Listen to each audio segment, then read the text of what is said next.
Okay, so I guess we'll just start with connecting to this Halloween satsang.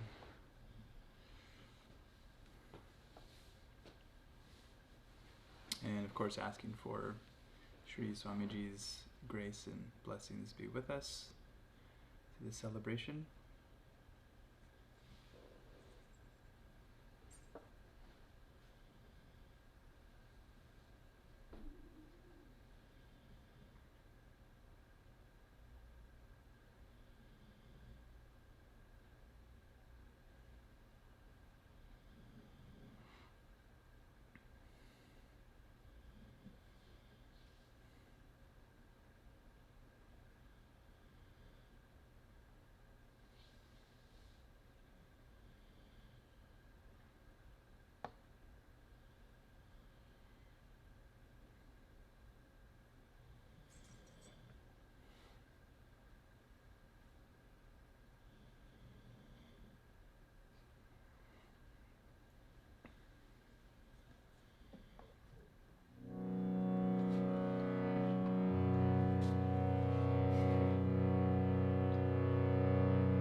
Okay, so happy Halloween.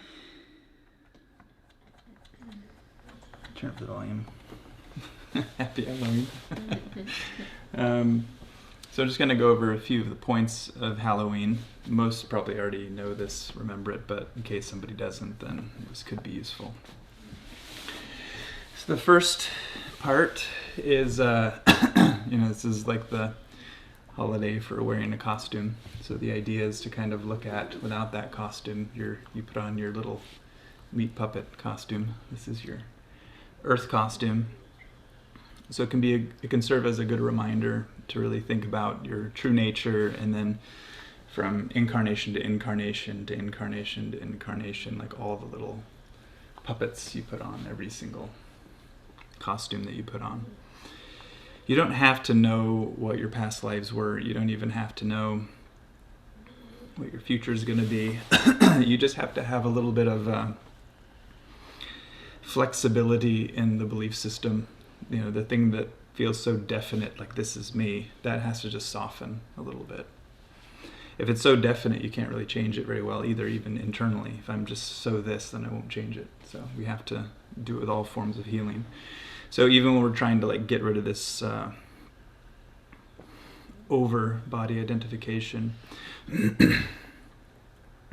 typically we just need to have a little bit of belief flexibility. So sort of like, well, yeah, I'm the body now, at least, but I wasn't the body before it was born, and it won't be the body when it dies. And that creates a little bit of flexibility. So you don't technically have to believe in reincarnation, but that does make it easier when you think about super complicated things. Like, why do bad things happen to good people, sort of stories. It's harder to explain without the principle of reincarnation. It can be done, but it's like pushing a boulder uphill. Anyway, so that's one part. So that can be a part of your contemplation tonight through Halloween. Not just now, but just continuing. So the other aspect, this is what Swamiji was talking about, that little excerpt. He was talking about like all of the ghouls and goblins and the lower forces and energies and souls are all Shiva's forces. So all the good ones too, but in this case, the idea is that this is a day where you can celebrate that every soul has a purpose. Doesn't matter if you think they do or they don't. It doesn't matter if you appreciate them or you don't. It doesn't matter if you want them to exist or you don't care. It just doesn't matter. They all serve some sort of purpose. And so that helps open the heart and also kind of expand the mind a bit. So the idea with Shiva is not just the personifications that we see, but that it's an infinite, perennial, timeless, formless, beyond space even, beingness of pure consciousness, and it manifests its own energy into and through all the forms. So technically, it's not just the ghouls and goblins kind of idea of those being Shiva's forces, but everything you see here is like, the energy is running through the hand of Shiva. So this is all like the forms that the consciousness is flowing through. Not just for a body, but just through all elements, all forms themselves. So it goes back just to the question of where did it come from? What created it?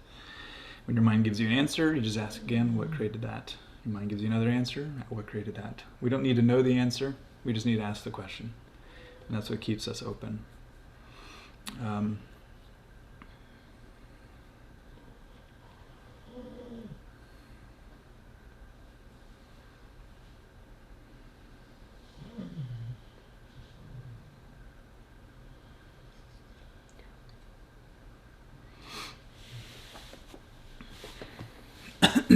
So, on I guess a little bit of a practical note, we'll do a little puja. Very little. Mostly just an offering, chanting some mantra, and offering some flower petals. But you could be thinking of things that you want to offer. The idea of offering is not really getting rid of things. It's more of a recognition that I don't really have full control over this thing. Even your body, you could say, well, no, I'm me and my body, I have full control over this thing, but you don't know like when a part of the body breaks down and you don't know what to do to fix it, or your life too. You have a direction and it's going in a certain way, but and you think it's planned and then takes a 90-degree turn, etc. So you don't really have full control. So the idea of offering or surrendering, or offering to the divine in this case, but it's not so much that we're trying to turn over things that we own or possess. It's more like recognizing that I don't really have full control of these things. That's what a surrender is. Occasionally it has to do with actually surrendering real things. But mostly it's just surrendering the belief system that this is mine, I own this. So if you own something, you have full responsibility over it, and no element in the cosmos can take over. Which means that you should be able to keep your body for eternity. We already know that's not going to happen. So we don't have control over our body. We have some control, but we don't have all control. We're not sitting here pushing the button to beat the heart. We're not sitting here telling the lungs always when to breathe. We're not sitting here telling all the neurons where to fire, how to fire, how much of the hormones should be released or not. We're not doing anything. It's kind of pretty much on autopilot. So to be the body, to identify and say, I am this, it's pretty interesting because we don't really have much control over the thing. It seems to be doing its own thing. So if anything, the body's in control of itself, and we're just kind of going along for the ride. So always for pujas, that's kind of the attitude. It's not like, I will give this to God and this to God, and like just constantly like offering things. If God is everything, then what are you going to offer? So it seems like it's already been offered. Whether or not you want to, it's never belonged to you in the first place, nor yourself. So the idea of offering it's kind of based off of two principles. It's one singular principle, but it's two parts of the same principle. The ego thinks that it is something. There's two parts of that, primary egoity and secondary egoity. Primary egoity is the sense of separation. You feel like you're you, and then there's not you. That's primary egoity. All of the stories you have about why that has nothing to do with you, or how it's not the same substance as the you, the essence of you, is secondary egoity. So a lot of those stories. So typically, you can't just offer the sense of separation because it's just so buried in all the stories. You already have other stories you got to work through. For instance, I'm a human, I'm a guy, I'm a girl, I do this in my life, I live here, I have this car, I have this relationship. You have so many things you identify with, which the things don't really have to change, but how strong that belief is of this is mine or pertains to me alone, that has to change. In the role of the character in the game, it may apply. But in respect to just everything's already owned by the cosmic, energy or the infinite self, we don't own anything. So these roles, if anything, again, just like the body, they're kind of given to you. And you play the role. But it's something also that can be taken away. So everything can come and go. So offering is not trying to eliminate everything out of your life and just get rid of stuff like it's clearance sale, just unload the shelves. It's more about just coming to a conclusion or a recognition that ultimately, maybe in the game I supposedly own this, or I have this, or I have that, but not for long. You can have a lot of nice things, but when the body goes, you take none of it with you. So, was it yours? Sort of was, but it's not now. So, if something is not yours permanently, you don't seem to have full power or control over it, so you can't possibly claim to own the whole thing. Something else owns it. Something else took it. Something else holds it. Something else allows you to participate with it and then pulls it back. So, offering is this recognition that I don't own anything. So it seems a little silly to offer stuff, but that's, from this higher contemplative kind of point. But this is what we do. because we're so entrenched in the secondary egoic stories of I have this and I have this and I have that, and so much stuff is reinforcing that sense of separation that you got to work through a lot of that. So when we do these things, we're trying to generate quote unquote good karma, punya for puja. We're trying to essentially take a lot of those stories and just kind of knock them off edge by edge. So when we're doing all this stuff to create good energy, it's really just to knock those edges off of you that would overly identify with this is my house, this is my car, this is my body, this is my name, this is my life, this is all this stuff. So you can't just say it's not mine. You can try, but usually it just sticks there. So the idea is little by little you're just rubbing off some of the rough edges and trying to break a little bit of it down so that some glimmer of truth can come through. So all practices, chanting, everything is essentially doing that. That's why everyone here has heard Swamiji talk about surrender when he used to be asked with all earnestness, in the beginning, and then people just stopped. They would say, Swamiji, what does it really mean to truly surrender to the divine? He's like, what are you surrendering?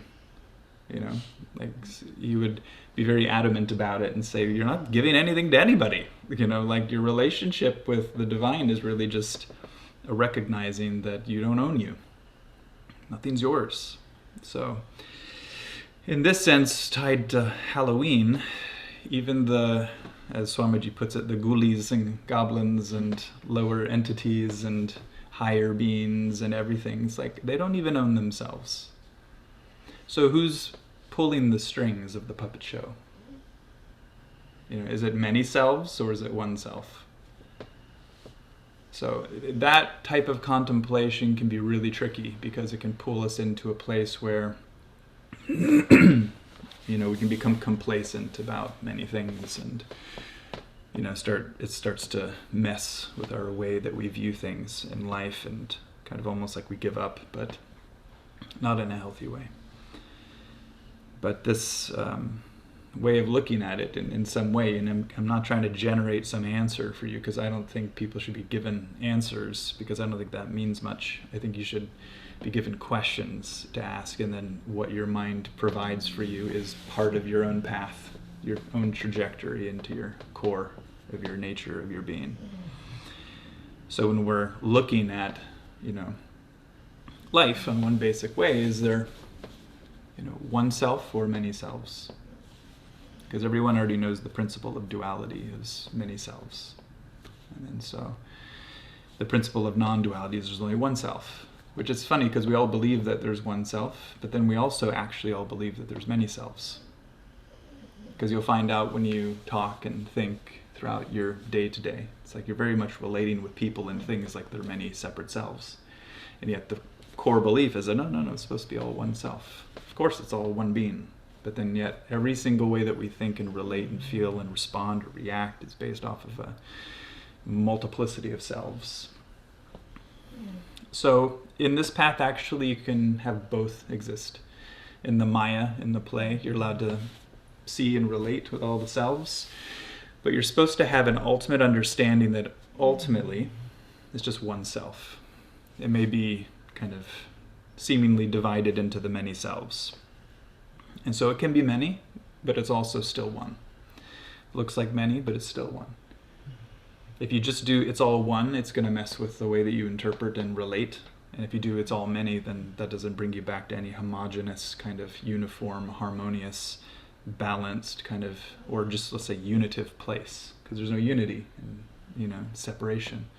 Separation requires resistance. Resistance is the opposite of unity. So then we're just trying to kind of look at the play. We have one angle, which is perceiving the play, the Maya. And then we have another which is trying to go deep within. And you're allowed to have both. So it's interesting because even if you get to some place where it's of higher consciousness and it all seems and feels to be one, still everything happens not in your control. It's not like your oneness controls things. Your oneness recognition typically just watches everything, knows that it's you, and yet you have zero control over anything. Maybe some higher level goes further than that, but at least for practical idea of growth and understanding. So with all philosophical and religious traditions, obviously it goes to some higher contemplative point where it's supposed to challenge your mind. It's supposed to challenge your heart. It's supposed to challenge your judgments. It's supposed to challenge your opinions. It's supposed to challenge. If it doesn't, then what's the point? It's like too easy. It's like turning on a TV show that you've always watched, and it's like there's nothing new. It's just same old, same old. So these are all the same concepts that we've heard before. Nothing's really new. But the idea is to make a spiritual path new, you have to constantly challenge yourself. And as you challenge yourself with the same old kind of concepts, and maybe with some new angles here and there, each time it takes you a little bit further into yourself. And again, we look like we're looking for answers. We're even called truth seekers, kind of roughly. But we're not really looking for the truth. We kind of are. But ultimately, anything that we find that we might call truth, we offer. Because that's the whole attitude we spend a lifetime cultivating, to offer. So if you were to have a higher experience, your first reaction, if you were a truth seeker, would be like, here you go. Have it back. It's fully offer. You have another higher experience that comes after that, offer that too. There's like no limit. There's no fear of losing. There's just constant release, release, release, release, surrender, Not clinging to things is a surrender. Again, like I said, it's not really about giving stuff up or giving stuff over. It can be a part of the path because sometimes we actually have to do that, but mostly, probably 80-90% will be just a way of rethinking. So when we're thinking about Halloween, maybe more now towards, away from the philosophical and more towards the holidays we know, practical contemplation can be to think about beings that you might not ordinarily like or connect with or resonate with, and try to see them as playing some part of the cosmic game. That they were assigned a role and a task, and they're not doing anything different than the way that they were karmically kind of predestined. Things can change, people can heal and grow and become very different, but mostly we want to have a view that and everyone's allowed to change if they want, but the primary view is that wherever people are is kind of where they should be. Healing happens, change happens, but everyone's allowed to be there. You're on a playground, incarnated into a playground, that's the idea. And you're not wrong for playing. You haven't done anything wrong. Even if you've done something wrong, you're not really doing anything wrong. Spirituality, like I say, is always a guilt-free system. Because ultimately, you weren't born in with a golden rule book. And not you, but who created the laws of karma? Who gave you the possibility to make decisions? Good, bad, right, wrong, call it whatever you want through the judgmental lens. But you didn't create that. That already existed, and you tapped into what was already existing.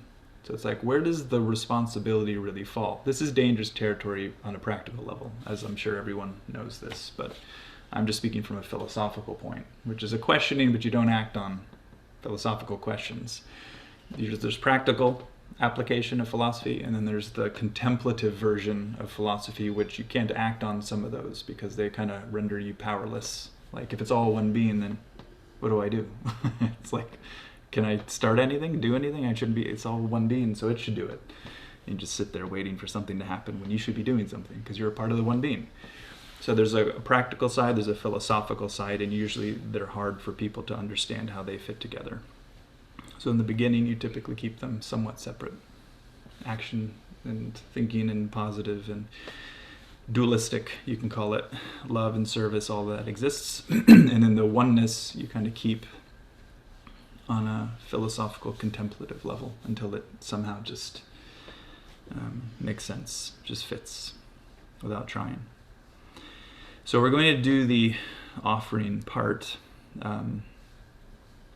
Even if we do a puja in this sense, like a formal thing, chanting mantra and offering the water, the flowers, the light, the pumpkin, whatever it is. But each thing that we're going to offer just because we're doing it in some formal setting doesn't mean that's when it starts and stops. Like, every moment of your life is an offering. And a lot of people think, I'm going to put this in the context of what we just spoke of. A lot of people think, like, so what does that mean, though, actually, like, relatively? It means right now, feel everything that you feel. None of that's yours. To recognize that is the offering. All those feelings that you have physically, not yours. You don't own them. Once you know you don't own them, it's kind of like you relax a little bit. It's like, oh, I don't have to brace so much and hold this thing called me together. Just let it go. Like when you're going to lay down or lean into a chair, you're going to go, laying in your bed for sleeping, you just kind of relax and you just let it go. You're not trying to like concentrate and, focus to sleep. Maybe some are, but it's a different kind of thing. But mostly you're just relaxing, trying to let go deeper and deeper and just kind of sink. So that's really what it is. So every moment you just kind of look for those, if you want to get really brainy, you look for all the micro tensions. And you see all those parts within you that are resisting and reacting and pushing, accepting and judging and holding and clutching. And you're like, oh, wait, all of these movements are away from unity just to hold the game together. Hold the separation, hold the resistance, hold the fight alive, make it, keep it, prolong it. So we notice these things, and that's why, somebody who is attuning more and more into that unity becomes more peaceful, because they're letting go of conflict. Two things that resist fight, just let it go. And we all have parts within us constantly that are fighting. We're just usually not conscious of them. And how do you know you have fighting parts? You should feel, if you do, a solid body. You should feel like you have a personality. Those are fighting parts. They're all fighting. When you feel an edge, when you feel a form and you can identify with it, just to feel the form is enough, and usually the identification comes right after. It's immediate. When you feel the form of a body, you feel the form of your mind, you feel the edge of thoughts, you feel the contour of emotion. All of these things show that you're in a fight. When you're not in a fight, the two dissolve, and there's just a sense of relaxation, of unity. So, I guess going back now to the practical side is the puja is always. It's not a formal thing. We do formal because it's how you remind people. It's like I said with altars and things, you don't need one. The altar is the state of mind you maintain, that reverence and devotion to the divine. You don't need a statue. But usually if you don't have it, then the mind goes wherever it normally goes. So that's why we have statues and focal points and shivlings and flowers and harmoniums, and it's to just cultivate the attitude, to get the focus going in that direction, which everyone needs, because the mind usually goes different places. But so that's kind of what you can do all the time, now, later, before now, just all the time. It can be a constant sense of offering. What can you offer? What you have. What do you have? You have a bucket full of feelings. That's your offering. Think of that as your abhishekam, the offering when we offer the water. It's like you're just offering all that you feel, everything. Your emotions, your higher consciousness, your lower consciousness, your, I don't know what to call it, consciousness, just whatever you feel of yourself, you're just offering it. And this shivling represents all aspects of creation. So you're basically just saying, whatever created all of this, you can take it back. I don't need the fight. Take it back. You can have all the resistance, because it'll take the two and it'll turn it into the one. So we're just offering everything back to the divine. So that's the interesting part about the ego. It's always in a fight. It's a chronic fight. And like I said, there's two parts. Secondary yogati, which is a lot of stories. And it's all reinforcing primary yogati, which is the first feeling of separation. So that line of separation, that feeling of separation, me and not me, self and not self, that is suffering. That is the fight. That is resistance. So when it's one, it's, there's no recognition in the mind of two. The eyes can see too. The mind can still think in terms of concepts, but and say 2 and 3 and 4 and 5. Like you can see 5 apples. Sounds like a kindergarten math problem, but you can see 5 apples is the idea. But it's one. It's not one, homogeneous apple. I'm just saying it's just one energy. Doesn't matter if there's 5 apples, 20 apples, 2 billion apples, 0 apples. It's just one. The apples are irrelevant. Things are irrelevant in that sense. Don't quote me on that, because that's a dangerous topic if you're not applying just philosophically and it goes practical. Then it turns dangerous. But so we'll do the puja. In a sense, that's the aspect for offering. That's the attitude to hold. This is a lifelong attitude. You don't need pujas. So that's one of the biggest issues. People are waiting for the puja. They're waiting for the time to release karma. The time was like 20 years ago. The time was yesterday. The time is now, not 5 hours from now, whenever the puja is going to happen. Like, your life is a constant offering. It's a constant puja. So this formal part is just because, it's just how it works. We just forget. And we also may just feel like our own strength of cleansing our karma, we may not trust, and so we kind of feel dependent. And that's okay in some way. We all feel healthy or sick. We all feel strong or weak, and so that's okay. But that just only means one thing. It indicates a way that you need to grow to feel some inner strength, so you feel like you're capable. Because a sadhaka, or spiritual seeker, should always be on the path, and on the path means always in a state of surrender. So if you're only surrendering in pockets, it's like then there's an hour here, 10 minutes here, 30 minutes there. Then how much surrendering can you get done in your lifetime when you're only doing it like an hour and a half a day? It leaves a lot of the day that's going to be just holding to all these forms that are in constant resistance or fight. They're not actually needing aggression for fight. It's just can't just sit still, dissolve. So that's with just practically how it is for you. So the other side, this is just working with what Swamiji has stated, is that try to see all the manifestations as emanations of Shiva. You're included in this. As they say, all the gods, all the humans, and all the demons are all worshiping Shiva. Whether or not you want to.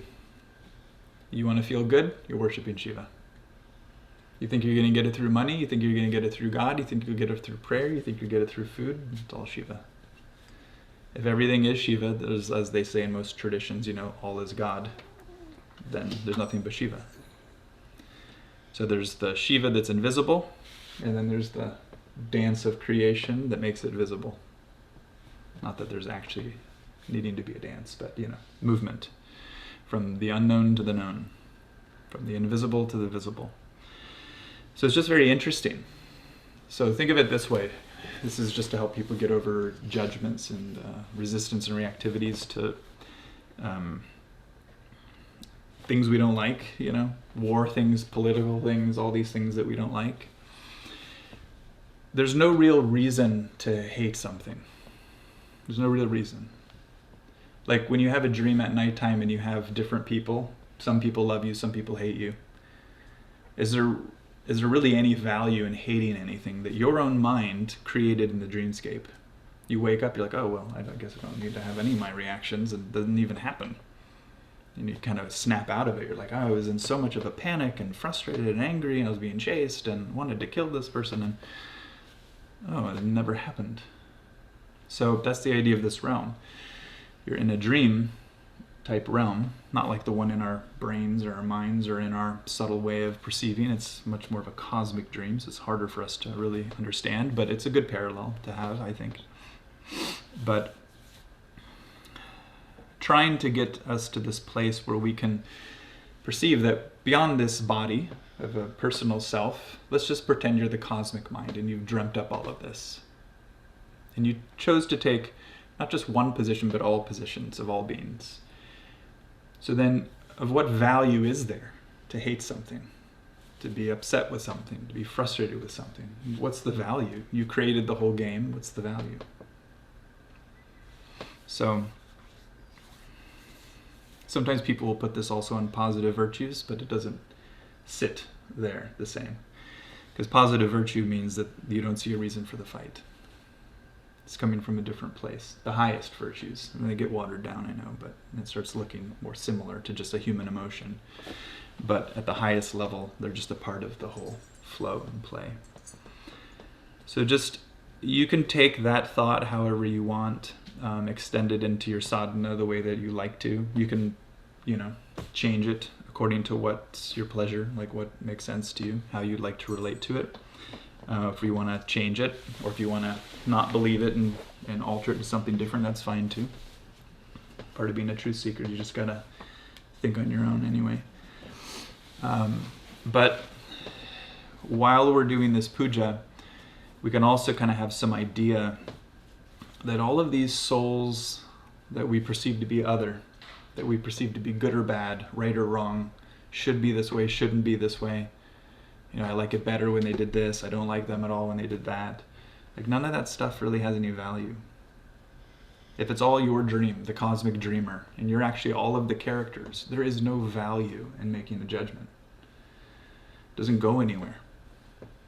So, on the game level, yeah, it looks like everything we do has value. I can do this, I can hate this, and like this, I like that music, I don't like this food. It's like all this stuff seems to be very real, so it has so much value, but once you realize it's all very ephemeral, it doesn't seem to have as much value as we thought. What has value will be what the truth would be, which is a bit of an exploration, so I don't want to just shove words into the mind and say it's love, or it's peace, But when there's an absence of fight, you'd think love would be there. When there's an absence of fight, peace would be there. So you can think in that way, but it's different than what we would conceive love and peace to be. Because we conceive of love and peace in the context of resistance and fight. But let's imagine that context never existed. Then what's love and peace? It still exists, but not in the way that you understand it. It's not inside of the matrix of, this resistance, this fight, this choice. Love in the conditional reality is a choice. But in the cosmic reality, there's no switch, turn on and off. It just is. So it's interesting. We choose to love things. We choose to judge things. We choose to shut down and open up. But in the cosmic reality, there's none of that. So it's just a different way of thinking. So then if you want to put it into context of what Swamiji was talking about, the ghoulies and goblins and the demons and, that this is supposed to be a time to treasure all beings and say they all have a role. So you can look at it as personally, they all have a role, they're all separate beings, the Mayic kind of filter of things. And you can also look at it from the other side we were just talking about, which is more of a, are there different selves? You don't even have to say there's one self, because that's a lot of it's just made up when we say stuff like that. But just question and ask yourself, do I believe there are many selves, or do I believe that there is ultimately just one self, manifesting as the many, but it's just one self? Let your mind and heart take you the direction that you want to go. And if it's wrong direction, who cares? That's not the point. The point is to make the journey. The point isn't really to succeed today. The point is just to take the journey.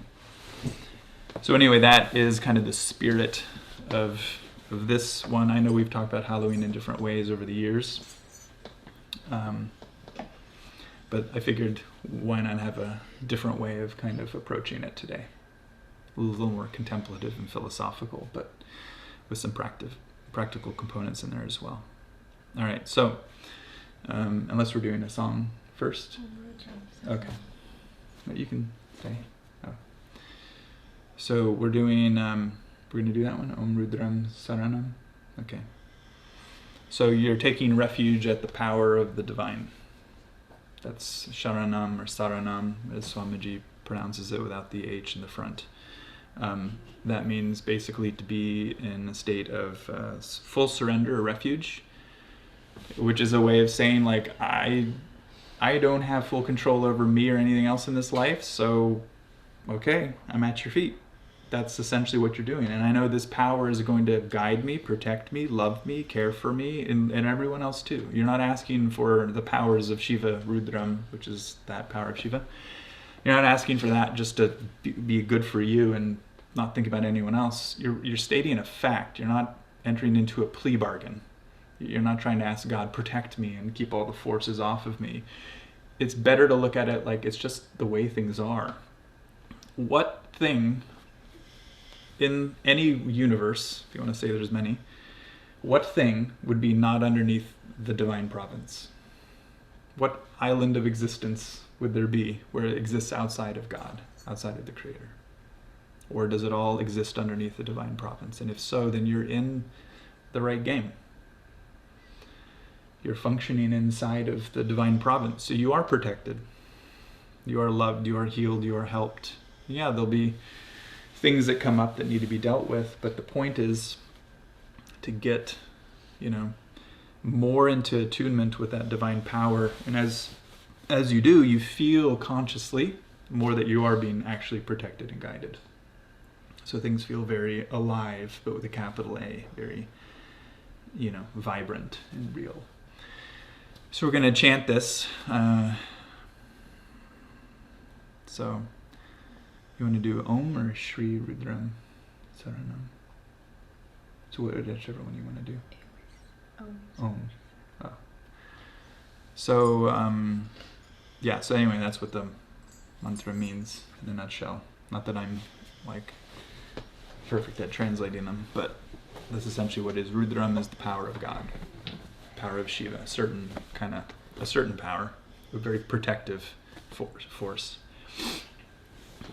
And of course, Om means everything that's created, everything that's will dissolve and is dissolving, and it has dissolved, and everything that's in the middle, maintaining or sustaining. So all the phases of life and beyond, that would be Om. So from that comes the power of God. It's beyond all things that we've ever experienced and will experience and have experienced. And then so we're just taking refuge at that. Saranam. All right, so I'm going to offer the flowers when Isha's chanting it. You can chant as well. You can also do a mock offering. I'm trying to do it as your proxy. I'm doing it for you, but you can mimic and take flowers, as they say, out of your own heart, and you can offer it to the Shivling here. Oh, you need some volume.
Shiva Omkara Arthahidaratara. Jaya Shiva Omkara Arthahidaratara. Brahma Vishnu Sada Shiva Arthahidaratara. Brahma Vishnu Sada Shiva Arthahidaratara.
Tamasoma Jyotirgamaya Mrityurmamritam Gamaya Om Asatoma Sadgamaya Tamasoma Jyotirgamaya Mrityurmamritam Gamaya Om Asatoma Sadgamaya Tamasoma Jyotirgamaya Mrityurma Amritam Gamaya Loka Samasta Sukhino Bhavantu Loka Samasta Sukhino Bhavantu Loka Samasta Sukhino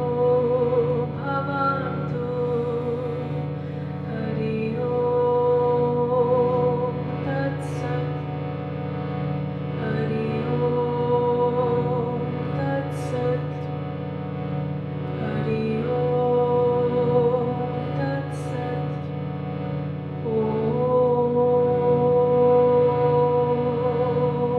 Shanti Shanti Shanti.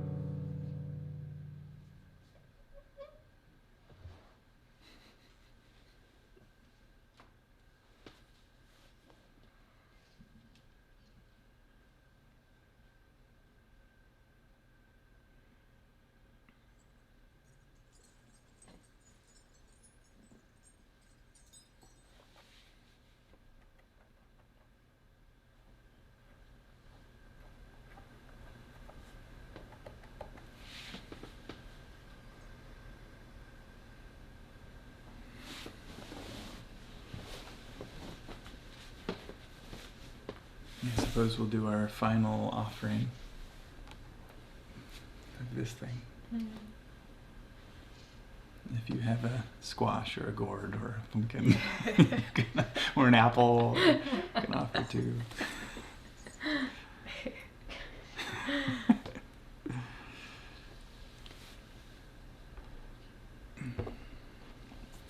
Also, we'll do one more little offering, more like a mental exercise, but spirituality should be able to adapt to culture. When culture tries to enforce that you follow spirituality a certain way, that would be religion. But you can actually constantly be creating and recreating spirituality, through your culture, make it infinite, endless religions. So you should be able to adapt it however you like, because it's a free system. So in this sense, we'll just adapt it to culturally what we're used to on this holiday. Part everyone is dressing up in a costume, but the other part we're going to try to do is a mental thing. Actually, maybe we'll try to do both. We'll do it quick. The other one will be handing out candy in your mind. Organic. Sugar-free. Fat-free. Sugar-free candy. My brother-in-law told me I should just hand out carrots. I agreed. No, I would give out candy, but... All right, so one, you can just close your eyes and just think of yourself kind of in spirit form, if you will, however you want to design that. You can be a little glowing orb of light. You can be, invisible. You can be shape of you are, as you are now, but just not human.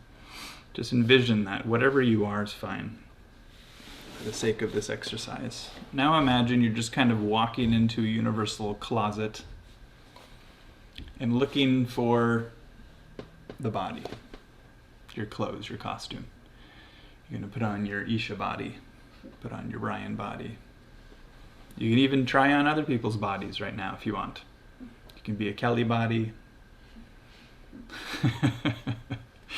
Pick a body. Step in, put it on, take it off. Yeah, put on a puppy dog body, take it off. So it's very interesting. I was a puppy dog for 2 seconds. Put on a cat body, take it off. Put on a body that doesn't see too well. Doesn't hear too well. All those bodies. So just get used to the feeling of you're not something, you're just putting on something. You're becoming something for a second, for a moment. And just imagine even how life would be different just showing up as a different body with a different personality, just how life would be different for you. Gives you sympathy for everyone in their quote-unquote condition of being a human.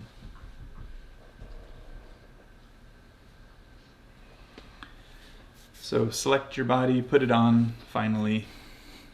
You have entered to this Halloween show of life. And just imagine all the other souls that have put on their bodies are coming to you. And you're going to them, they're coming to you. You've got your big basket of candy or carrots or whatever it is you want to give them. And just imagine giving them, celebrating the fact that we're all incarnated together, having fun together, experiencing this really interesting costumed life together. We're all ultimately the same essence, the same spirit, but we've all shown up as these interesting forms. Personality forms, physical forms. And just honoring that, give a treat, give a candy, give a flower, give a whatever, but just as your way of respect. To the scariest monsters of them all, give them some candy. To the ones dressed up as demons and goblins and whatever words you like. To the ones dressed up as little angels and nice people and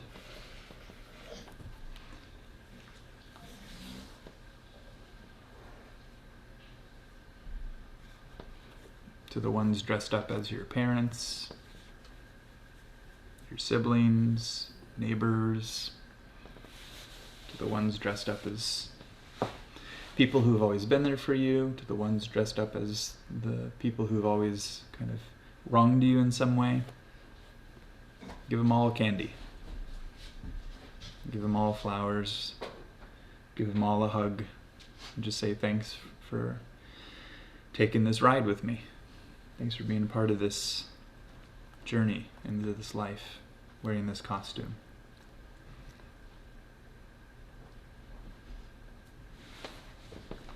And try to just take that attitude with you, not just through this holiday, but just kind of in life in general.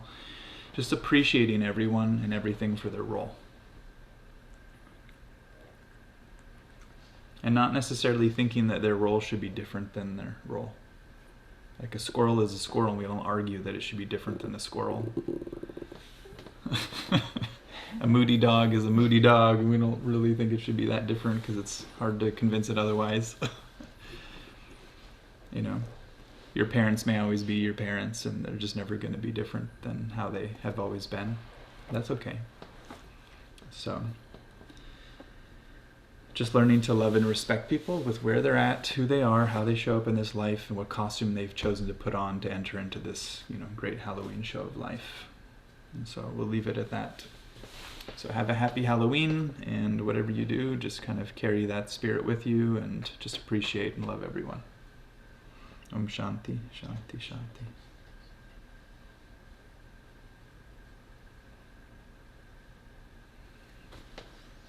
Thank you all for joining. Bye. We'll see you soon.